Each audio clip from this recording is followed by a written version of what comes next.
100 साल की सास। अरे मम्मी जी, थोड़ा उम्र के हिसाब से काम किया करो। कहीं कुछ हो गया तो लोग बोलेंगे बहू ने बूढ़ी सास का ध्यान नहीं रखा।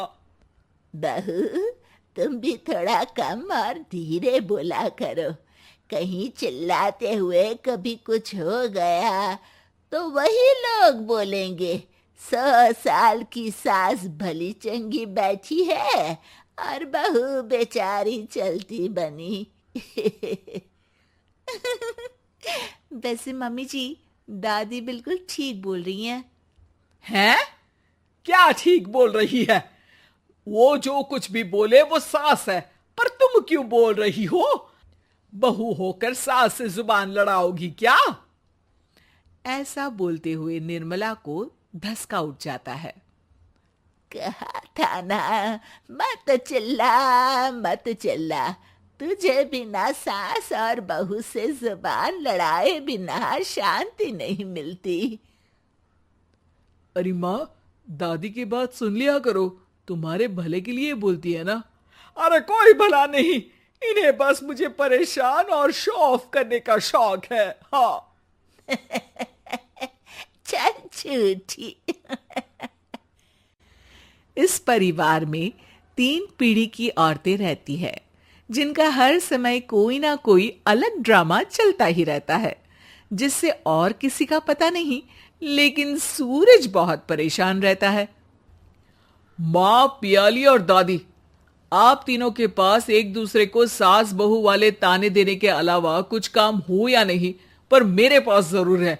इसीलिए पियाली, जरा लंच ले आओ, मुझे ऑफिस भी जाना होता है। इस पर पियाली सूरज को लंच देती है और वो ऑफिस चला जाता है, जिसके बाद तीनों एक बार फिर अपनी बातों या कह लो कि नोक-झोंक में लग जाती हैं। इसी में दिन बीत जाता है। रात को सूरज के साथ उसके दोस्त भी खाने पर आते हैं। पियाली, मेरे कुछ दोस्त आए हैं। सॉरी, अचानक प्लान बना तो बता नहीं पाया। तुम जल्दी से डिनर बना दो ना। अरे वाह रे आलसी माँ की आलसी बेटी, पहले बिना बताए दोस्तों को घर ले आओ, फिर बोलो जल्दी से डिनर बना दो। इतनी जल्दी है तो खुद बना लो। अरे माता, सब बाद में दिखा देना, अभी खाना बना दो ना प्लीज। ऐसा बोल के सूरज दोस्तों के पास जाकर बैठ जाता है और पियाली डिनर की टेंशन में अपनी सास के पास पहुंच जाती है, जो अपने कमरे में आराम कर रही होती है। मम्मी, सूरज अचानक दोस्तों को घर ले आए हैं, क्या करूं अब? कुछ ऐसा बताओ ना जो जल्दी बन जाए और सर्व करते हुए भी अच्छा लगे। अरे रेस्टोरेंट से मंगा ले, दोबारा परेशान मत करना, सोने दे मुझे। इतने में दादी सास भी वहां आ जाती है। वाह, आलसी का आइडिया भी उसी की तरह बेकार है। कोरोना में बाहर से खाना मंगाएंगे। बहू, तुम सो ही जाओ, वही काम अच्छे से कर सकती हो। चल पियाली, मैं बताती हूँ क्या करना है। इस पर दादी सास पियाली के साथ मिलकर सारे मेहमानों के लिए खाना बनाती है, जिससे उन्हें ज्यादा मेहनत भी नहीं करनी पड़ती और सबका पेट भी भर जाता है। दादी के इस आइडिया से पियाली और सूरज बहुत इम्प्रेस हो जाते हैं। दादी, क्या यही खाना आपकी इस उम्र में इतना एक्टिव रहने और एंडलेस लाइफ का राज है? वैसे दादी ने आज तक राज किसी को बताया नहीं। इन्होंने ससुर जी तक को नहीं बताया, तभी तो वो ऊपर पहुंच गए और ये अभी तक यही है। तेरी सास मेरे ऊपर पहुंचने का ही इंतजार कर रही है, पर इस आलसी का ये सपना पूरा नहीं होने वाला। क्यों जी, अमर होने का वरदान लेकर आई हो क्या? अमर का पता नहीं, पर लगता है तुझसे लंबा जरूर जी लूंगी। इससे पहले कि दोनों सास बहू में कोई बहस शुरू होती, पियाली बीच में बोल पड़ती है। ठीक है, आप दोनों लड़ क्यों रही हैं?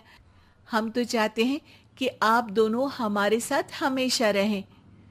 पियाली की बातों पर दोनों शांत हो जाते हैं और उनकी लाइफ पहले जैसे चलने लगती है, जहां दादी सुबह जल्दी उठकर कुछ न कुछ काम करते हुए पूरा दिन बिताती है, तो वहीं निर्मला और पियाली लेट उठने से लेकर धीरे धीरे आलस में काम करना और जब मर्जी सो जाने से अपना दिन बिताती हैं।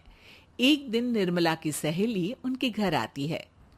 अरे क्यों रे निर्मला, कैसे चल रही है जिंदगी? सब बढ़िया, बस ये बुढ़िया ऊपर जाए तो ज्यादा अच्छा होगा। अरे ऐसा क्यों बोलती हो? तुम्हें तो उनसे सीखना चाहिए, वो बहुत फुर्तीली हैं। मैं उन्हें रोज मॉर्निंग वॉक करते हुए देखती हूँ, और वहीं तुम और तुम्हारी बहू हैं जिन्होंने शायद सुबह का सूरज आज तक देखा ही नहीं होगा।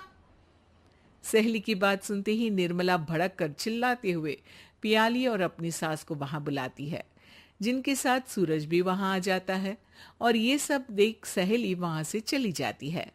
अरे सासू माँ, आपको हमसे क्या दिक्कत है? अब तो मेरी सहेलियां भी आपकी वजह से मुझे ताने देने लगी हैं। मम्मी जी, कुछ तो लोग कहेंगे, लोगों का काम है कहना, आप इग्नोर करो ना।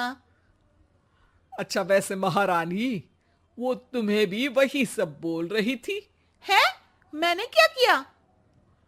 अरे किलस क्यों रही हो? अब तो समझो और अपना लाइफस्टाइल सुधारो। ओ मोरी मैया, अब हमारा लाइफस्टाइल भी खराब हो गया क्या? आपका तो हाई फाई है ना, बस उतना ही ठीक है। तुम लोग हमेशा पूछते हो ना कि मेरी इस उम्र और अभी भी इतने एक्टिव रहने का राज क्या है, तो वो ये लाइफ स्टाइल ही है जिसे हाई फाई नहीं पर सिंपल कहते हैं। दादी, अब कहना क्या चाहती हो? यही कि मैंने अपनी जिंदगी में बहुत किताबें पढ़ी हैं, जिनमें एक किताब से मुझे ये समझ में आया कि हम कितने गलत तरीके से जिंदगी जीते हैं। उसी के बाद मैंने एक अच्छे जीवन के लिए इकिगाई रूल अपनाया, जिसका मकसद तो सिर्फ अच्छा जीवन जीना था। इतना लंबा कैसे जी गई मुझे खुद अचंभा होता है। ओह, तो मतलब आप मुझे परेशान नहीं करती थी? वो तो आप करती हैं। वैसे ये इकिगाई क्या है? थोड़ी रिसर्च खुद भी कर लो आलसियों, सब मैं ही बता दूं क्या?